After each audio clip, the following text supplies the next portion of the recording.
Appel d'offres de 16 sur les 32 blocs pétroliers et gaziers de l'RDC. Une question écrite est adressée au ministre des Hydrocarbures par un élu du peuple d'après ses députés nationaux. L'attribution de ces marchés suscite déjà des inquiétudes conformément aux dispositions des articles 168, 179 et 180 du règlement intérieur de la Chambre basse du Parlement. Au nombre de ces interrogations, l'initiateur de cette question écrite se pose la question de savoir quelle est la stratégie technique mise en place par les gouvernements congolais afin d'éviter une exploitation irrationnelle de ces carrés pétroliers. La RDC va faire un appel d'offres international pour les blocs pétroliers, 16 blocs pétroliers dans le pays.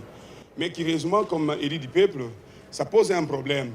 C'est bon, nous ne sommes pas contre la mobilisation des ressources. C'est référent de la vision du chef de l'État. Nous devons mobiliser plus de fonds pour notre budget et pour le développement de la RDC. Ça, c'est une bonne affaire et c'est ce que le gouvernement est en train de faire aussi.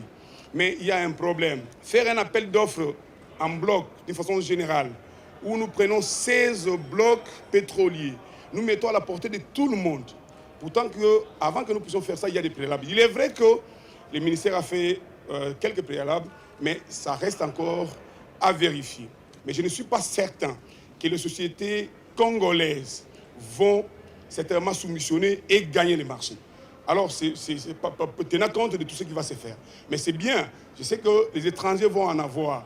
Mais les blocs que les étrangers vont en avoir pour exploiter du carburant chez nous, est-ce que nous avons déjà vérifié que dans les sols et les sous-sols, il n'y a pas d'autres produits miniers? Est-ce qu'on aura une gestion rationnelle de ces blocs ou on n'aura pas? Là, ça pose un problème. Et là, quelque part, c'est le pays qui va perdre. Parce que si nous bénéficions de l'argent, ils vont commencer à gérer les blocs sans nous. Nous devons avoir des projets gagnant-gagnant, où les partenaires viennent et l'expertise du gouvernement congolais vient, ils se mettent ensemble pour faire l'exploitation. Et là, nous pouvons se contrôler mutuellement pour que l'exploitation ne soit pas irrationnelle.